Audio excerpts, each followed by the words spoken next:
Happy Thursday, everybody. It's Jim. It's Amadeus. It's a lovely afternoon. Not quite as lovely in Augusta. They had some rain there this morning, and now they're getting a little late start, but they're starting. And what do we got in the way of a leaderboard there, Amadeus, as we move early into the afternoon here with regards to the Masters golf tournament?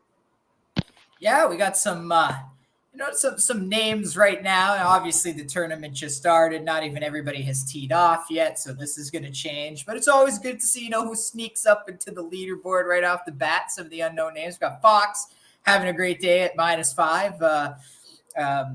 Let's see here. Got Van Royen. He came out strong at -3. I think I missed Am there at -4. And then, we got Moore at -2. Willett -2.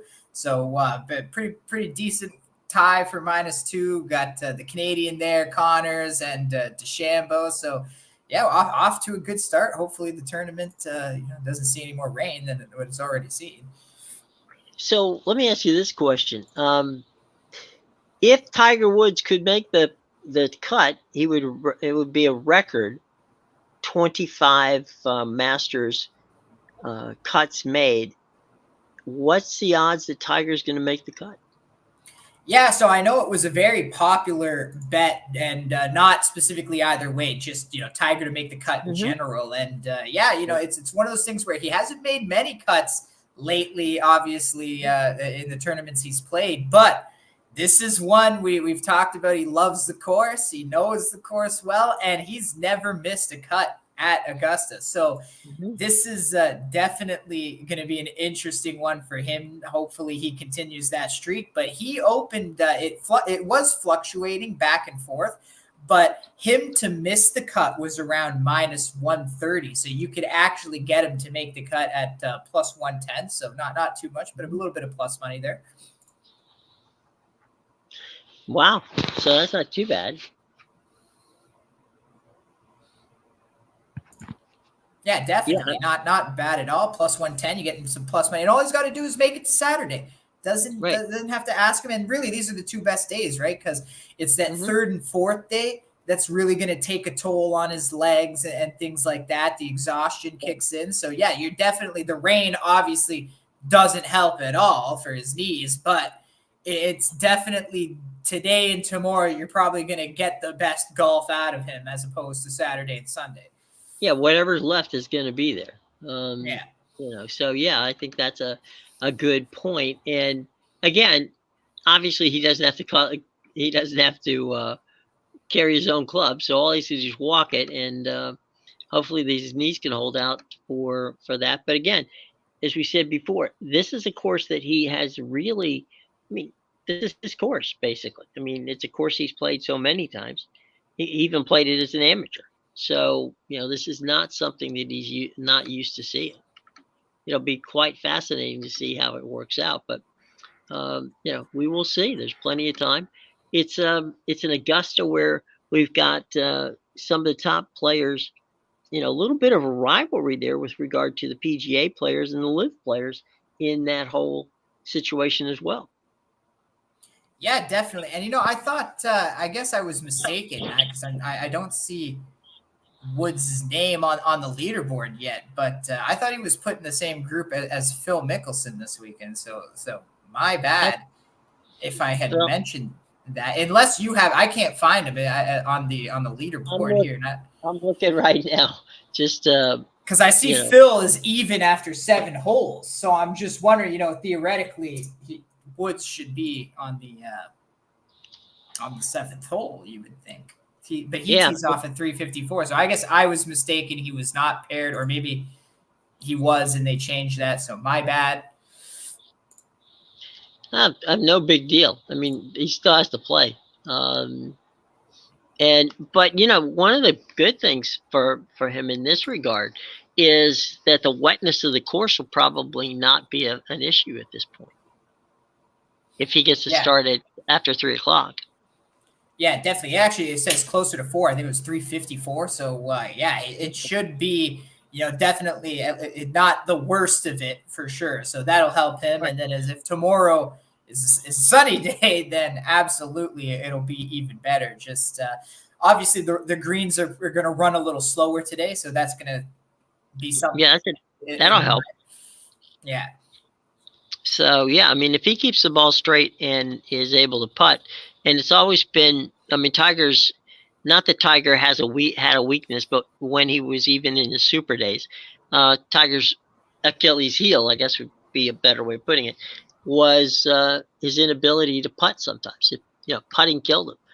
But it's something that we'll have to see how it plays out. Definitely.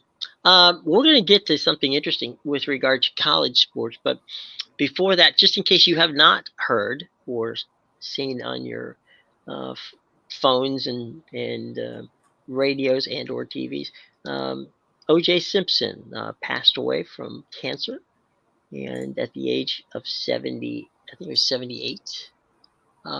So O.J. Simpson passing. A phenomenal football player and an amazing athlete whose life took a really drastic turn.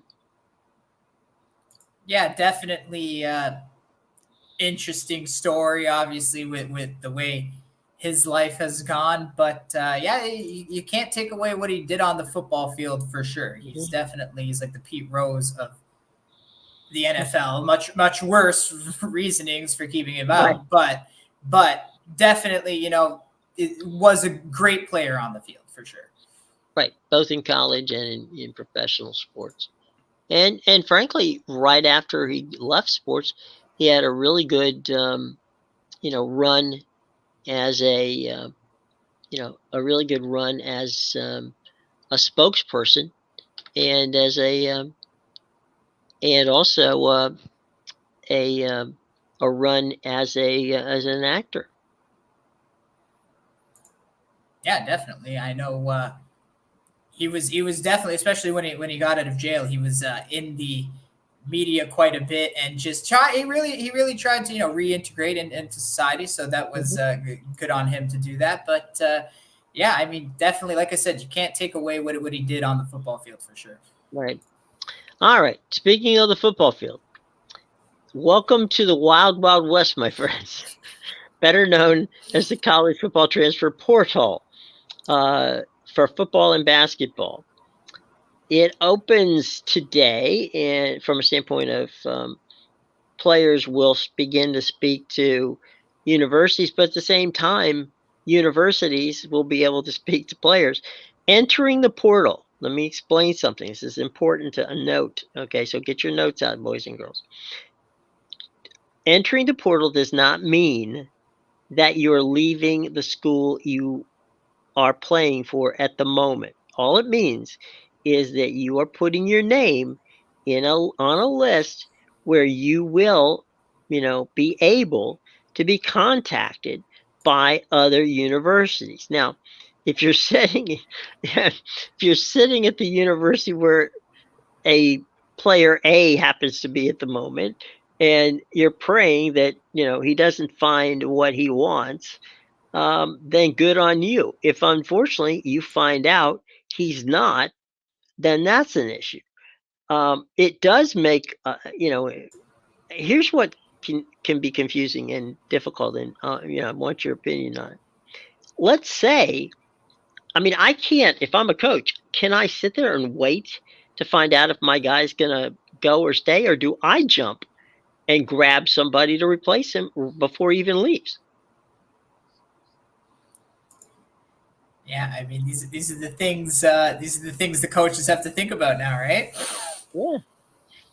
I mean, I think the entire team in Alabama went into the portal, and I think that Coach DeBoer, probably definitely wants to make sure that as many of those guys decide not to go as possible. But at the same time, if you're Clinton DeBoer, you got to run out there and grab somebody. Yeah, that's the thing, right? And if your guy doesn't leave, then now you've brought in another guy, and it's going to either they're probably not going to stay your original starter. They're gonna feel like they're getting forced out, so that's going to force them to make a move. And if you don't go grab a guy, as you said, it could leave the coach empty-handed, where his guy leaves and now he's got nobody, and it's slim pickings from there. So definitely entering a very interesting era in college sports. All right, let me put this out uh, as a possibility, and you tell me, what do you think? Okay, I find out so and so my let's say my one of my top wide receivers has decided that they want to leave, and so they acknowledge that they want to get in the transfer portal. Do I go to that person, or do I convene a meeting with everybody, including those who were in, put their name in the portal, and say, all right, what do I have to do as a coach to make this work for all of you? Yeah, So, I think there's got to be a little in between there for sure, right? Mm-hmm. With those two options, I think as the coach, you got to cover all angles. I think you go have a one-on-one conversation with each player, right. But yeah, then afterwards you bring them all in the same room, because if you can work it out with certain guys, or maybe just a team mentality, then absolutely they're there for a reason. Obviously, you liked these guys and you don't want to lose them, so the number one option should always be trying to keep them here. No, 100%. And the thing that, to me, that would make sense, and that would be that, that you can say, look, all right, fine. Some of these guys are going to say, Coach, I love you. I love the school. I love the team. But I just got to go. I got to get myself, maybe it's closer to home, maybe whatever it is, right? I want to see how that works.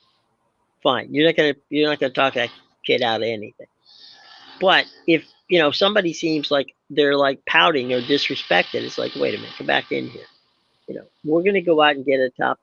We're gonna go find ourselves a quarterback. We're gonna go find ourselves whatever, right? We'll find somebody to throw the ball to you. Or in the case of a quarterback, we'll find somebody who can run and or protect you and or or catch the passes that you throw. Yeah, and that's the thing, right? That's why talking to the player one-on-one is always the best first option, in my opinion. Sure. Because as you said, there's going to be reasons, closer to home. You can't change the location of the university. No, there's different campuses and stuff, but you can't change where they're playing. That's right. Yeah, we'll get there. But yeah, that's the thing with that, right? There's some things you can't change, right? Or there's a family member, you got to be close to them. Absolutely.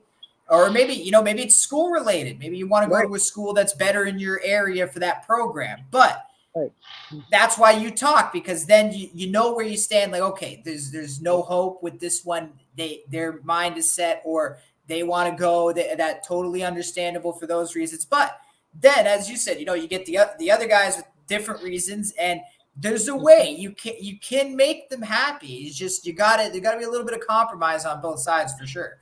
All right, I'm going to name. I'm not going to name the name, okay, but I will give you a scenario based on exactly what you just said. There was a quarterback who was homesick because he said, in high school, my parents got to come and see every game, and now they can come see one or two games, but they can't see me play, at home anymore. Well, the coach says, give me 24 hours. And he did. He goes to the booster club. One of the boosters has a private jet. That booster, because the player was so good, that booster got on the plane every week and went and grabbed these kids' parents, flew them on his private jet to the game to make sure they could see the game. So he stayed at that school. Yeah, and that's not going to happen. That's not going to happen at every school. But it's definitely not going to happen at every school. But that's definitely a great option. Is actually, as you were saying, the scenario, that would be the first thing I think. Right? Let's go. Give me 24 hours. Let's see if I can find a way to get your parents to the game. Right. And it doesn't necessarily have to be a booster, right? Whether it's, putting up the money for the tickets or whatever. I mean, who just well, the university that's convenient. I mean, yeah, I know, but it's convenient. You got a booster with a private jet who's just gonna fly out. So no problem. Don't Mattress Mac, it's a Houston guy. Mattress Mac will to handle it. Don't worry about it. Yeah. I got $1 million on you to win the national champ. We're keeping you here. We'll get your parents right. here. What do you need? You need your grandparents, your brothers. We got you covered. Okay, we'll fill the plane up. I'll tell you what. I will give them a house in Houston, whatever it takes. Yeah, it'll be a weekend home. All right, just come down, use it, whatever you want. Hang out, enjoy yourselves. Here's the keys to the jet. Just leave it how you found it. Right. Yeah, tidy up. But I mean, this is now in football and basketball. Now, we did have a conversation, and I had a conversation this morning with some Big Ten people, and there's concern that what they want to do, because of, thank you, Dartmouth, there's now the potential of a college football union, right? Just like a players association in the National Football League. It looks like both the Big Ten and the Southeastern Conference may very well start their own, contractual deal that allows for a players union, so that they can keep these players for more than a year, and that's going to be interesting to see how they can split that work. Yeah, definitely. Now that we start getting contracts into things, this is how it all started when they changed the rules to the transfer portal. People wondered how deep would we get into it, and it wasn't really until Dartmouth, sued basically to become a union, and then everybody, opened their eyes and realized, oh wait, this is a path that we created with these rules. And the deeper you go down the rabbit hole, like I was mentioning to you this before, if we start offering up contracts and things like that, look, like that's great. You want to guarantee your guy. But now if you have these kids, signing these contracts to play, and it's all, organized by the conferences and stuff. Well, the conferences, they own those contracts, and or someone's got to own those contracts at least. And now you've put yourself in a situation where, it seems far-fetched, but imagine a world a year from now where, Alabama needs a running back and Michigan needs a safety. Alabama has a safety to spare, and Michigan has an extra running back. Well, guess what? We're going to trade you to Michigan. You're still going to school here at Alabama, but you're going to be playing for the Michigan football team. And it sounds crazy, but you know what else sounds crazy? Players forming a union, and that's exactly what Dartmouth did. So these are the unintended consequences of the path we've gone down. Right.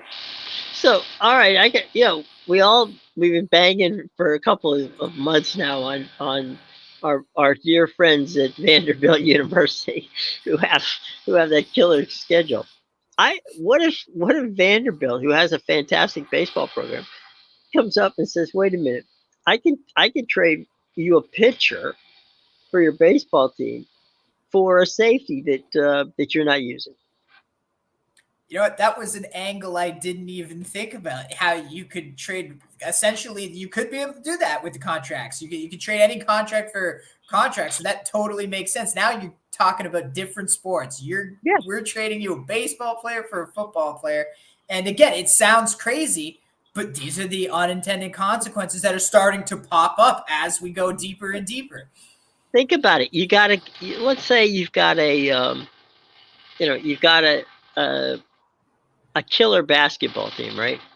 And you can, the basketball coach comes to the athletic director and says, "Hey, look, they got a point guard sitting down on that bench or playing minimal minutes, right? That's a guy we could use. Could you figure out a way to get him here by, whether finding out what, other school can give me, the other school, what can we give the other school that's going to get that guy to our basketball team?" Yeah, it's just imagine, here, take a first baseman. We're gonna take Right. your guard, And a and field hockey player. yeah, and you know what? A few recruit picks too. Throw those in, and who knows one day, right? The next guy you recruit, they're coming here after. So, Well, there's also, how about this one? This would be fun. All right, you get the guard off the men's team, right? But I take a forward off your women's team. yeah, see, there's so many different scenarios, and it's just like it sounds crazy, but this is what's happening. And a year from now, this could actually be the case. We could be talking about this. It's and you've got. I mean, eventually, you're going to have a collective bargaining agreement. Yeah. Like, imagine if Iowa traded Caitlin Clark to get a quarterback for the football team. Well, first of all, I wouldn't want to be the athletic director at Iowa, but at the same time, yeah, I mean, it's possible if you could do it and get a star quarterback. How about that? Yeah, that's what I meant. But yeah, this is just these are the snare, and that's the thing. We laugh about it now, but a year from now, we could be taking it serious. Like that's actually happening. And then you got to think, if that does happen, the stress it puts on the kid. I got to go to school. I got to go to classes at Alabama and then fly for my games at Michigan. Like, it's just. Well, they would actually have to trade. They would have to physically be a student at the university. So therefore, you would have to, if they traded you physically, you would have to go and enroll in classes at, say, whatever, the University of Michigan or whatever you're talking about in that regard. So they would have to physically be on campus and take classes, which would make it even worse because you're already set with your people, and all of a sudden now you're not. And it's even worse. That's even worse on the student, because then you got to remember the primary reason they're going to college, university is for the education. And now, because they're really good in a sport and maybe have a future in a professional league in that area, well, now they got to forfeit their education and go to a school they have no interest in going to, might not even have the proper program for them, just to play basketball, football, and then you're risking, maybe you don't even get drafted, right? Like right. Really, like, a lot of these players don't end up getting drafted. Obviously, we talk about all the ones that do and they're great, but how many players make up a football team? So there's guys that don't get drafted. Yeah. What about you? You're basically talking about somebody's Mr. Irrelevant in college is somebody else's, is somebody starting running back. Yeah, it's if the water wasn't already muddy, it's definitely getting more muddy. There was something that was brought up in this conversation I had about Jed Fish, our boy, right? That he, in 2 years, using the portal, brought 87 people in and out of Arizona. And here's the funny part of that. You have, in the NCAA football, you have 85 football scholarships.